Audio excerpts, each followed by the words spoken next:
یہ بات یاد رکھو، فرعون کی طاقت اگر عروج پر آتی ہے تو رب تبارک و تعالی موسیٰ علیہ السلام کا نائب بھی بھیجتا ہے۔ کسی اس طرح کی چمتکاریوں پر دل دے بیٹھنا یہ مسلمان کی شان نہیں ہے، مسلمان کی شان نہیں ہے۔ میرے عزیزو، یہ تمام باتیں تمہارے عقیدے سے ریلیٹڈ ہیں۔ میں آپ کو یہ کہہ رہا ہوں، اللہ نے تمہارے پیشانی کو محفوظ رکھا، تمہاری زبان کو بھی محفوظ رکھا، تمہیں حلال کھلایا اور حلال کھانے کا حکم دیا ہے، حلال کھانے کا حکم دیا ہے۔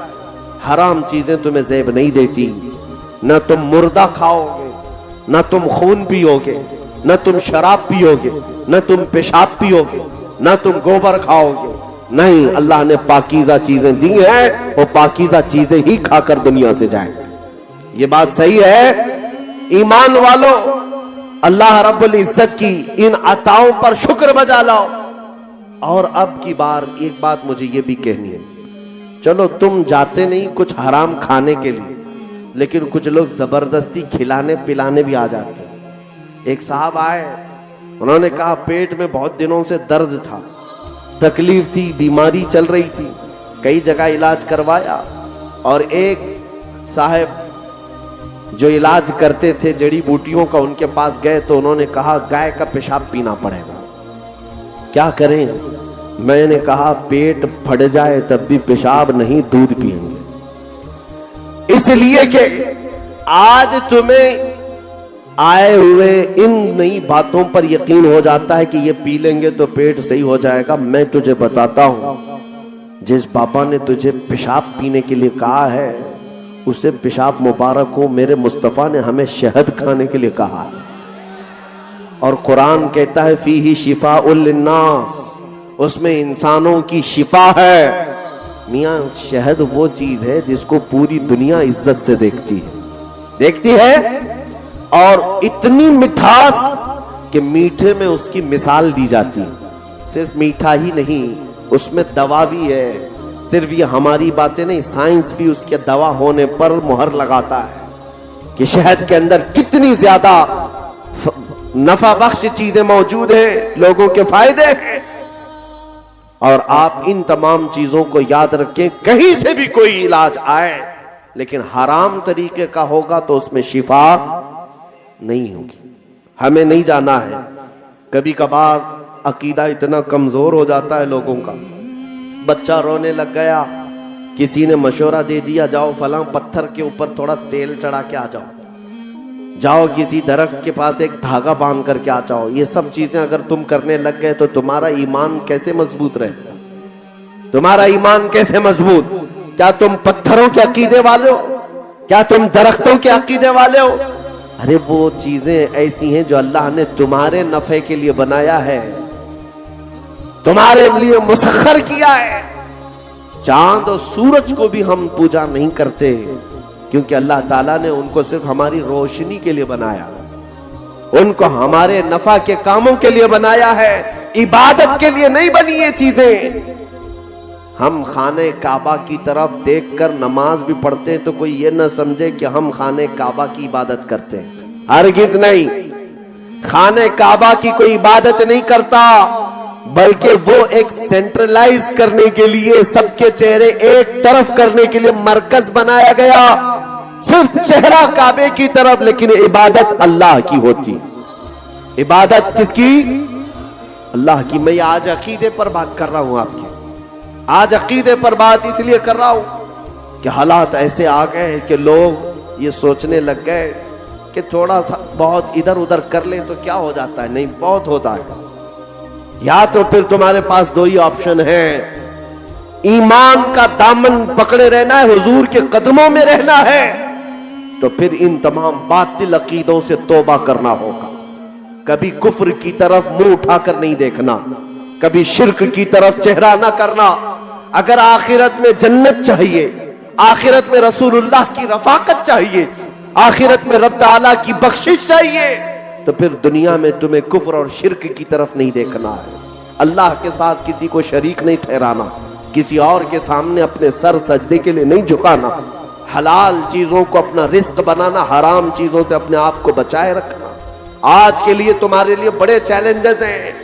اے سنیوں، اپنے بچوں کی یہ تربیت کرتے جاؤ کہ حالات جیسے بھی سخت ہو جائیں تم اپنی روایات پر قائم رہو. اللہ کی مدد آ کر رہے گی انشاءاللہ. اللہ کی مدد آئے گی. ہو سکتا ہے کبھی بھوکا رہنا پڑے، ہو سکتا ہے کبھی ہمیں پریشان حال ہونا پڑے، لیکن رات کے بعد اجالا تو آتا ہے. رات ہمیشہ نہیں رہتی، سورج نکلتا ہے. ہماری زندگی میں اگر کٹھنائیں آئی ہیں، مصیبتیں آئی ہیں، تو ان مصیبتوں کے اندھیرے کو چھٹنا ہے اور ایک دن اجالا آئے گا.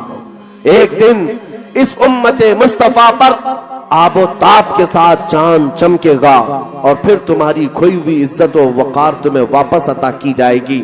شرط صرف اتنی ہے، اللہ قرآن میں فرماتا ہے قل ان کنتم تحبون اللہ فاتبعونی. اے محبوب آپ ان سے کہہ دے اگر تم اللہ سے محبت کرتے ہو تو میرے پیچھے چلو. حضور کے پیچھے چلنا ہے، حضور کے طریقے پر چلنا ہے، حضور پاک صلی اللہ تعالیٰ علیہ وسلم کو شریعت کا اصل ماننا ہے. تو کیا ہوگا؟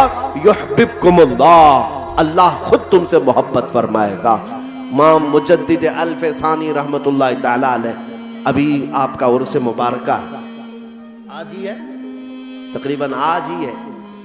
مجدد الف ثانی احمد سرہندی رضی اللہ تعالیٰ عنہ آپ لکھتے ہیں جو بندہ شریعت پر جتنا مضبوطی سے قائم ہوتا ہے اللہ کی اتنی زیادہ اسے معرفت ملتی، وہ اللہ سے اتنا ہی قریب ہوتا ہے. اور جو حضور کی شریعت کو اور طریقت کو چھوڑ کر کے الگ انداز اختیار کرتا ہے وہ ڈھونگ تو کر سکتا ہے، اللہ کا قریبی نہیں ہو سکتا. اللہ کا قریبی نہیں ہو سکتا. ابھی سنیے ایک بات میں آپ کو بتاتا ہوں، حالات کیسے بھی آ جائیں. حضرت شیخ عبدالحق محدث دہلوی فرماتے ہیں کہ آپ جب ہندوستان تشریف لائے تھے علم حدیث کا کام کر رہے تھے، حضور کی حدیثیں بیان کرتے لوگوں کو. اب حالات ایسے تھے کہ آپ مدینہ طیبہ کے ایسے عاشق تھے کہ روزانہ دن بھر پڑھانے کے بعد شام ہوتی، رات ہوتی، آنکھیں بند کر کے بیٹھ جاتے اور خواب میں حضور صلی اللہ علیہ وسلم کی زیارت ہوتی تھی. روزانہ کا معمول تھا، روزانہ کا معمول تھا، حضور کی حاضری ہوتی تھی. وہ حضور پاک کے دربار کی زیارت کرتے تھے مراقبے میں، مکاشفے میں. ایک دن ایسا ہوا حضرت شیخ عبدالحق محدث دہلوی جا رہے تھے، راستے سے گزرتے ہوئے ایک بیابان تھا، ویران جگہ تھی، وہاں ایک جھوپڑی تھی، اس میں ایک بزرگ بیٹھے تھے، مریدین کثرت سے تھے. سنو، پیر کیسا ہو مرید کیسے ہو، توجہ، جس کے بھی پیچھے چل پڑتے ہو یہ ہمارا ایمان نہیں ہے. ہر کسی کے آگے پیچھے بھیڑ لگا لینا یہ ہمارا شیوا نہیں ہے. شیخ عبدالحق محدث دہلوی فرماتے ہیں گزر رہا تھا تو اس بزرگ کا بڑا چرچا تھا، بڑے اللہ والے ہیں، بڑے پہنچے ہوئے. مریدین ہمیشہ جمع ہو رہتے تھے اور ایک جھوپڑی میں وہ بیٹھے ہوئے. فرماتے ہیں محدث دہلوی کہ میں جب وہاں سے گزرا تو مریدین سے ان کے پوچھا کیا میری بھی ملاقات ہو جائے گی؟ کہا آئیے ہم آپ کی ملاقات کرواتے ہیں.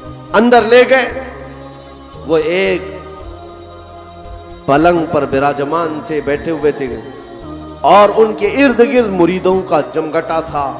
وہ آنکھیں بند کیے لوگوں کو کچھ نصیحتیں کر رہے تھے، بڑے پہنچے ہوئے بزرگ. توجہ، شیخ محدث دہلوی فرماتے میں قریب جا کر بیٹھ گیا.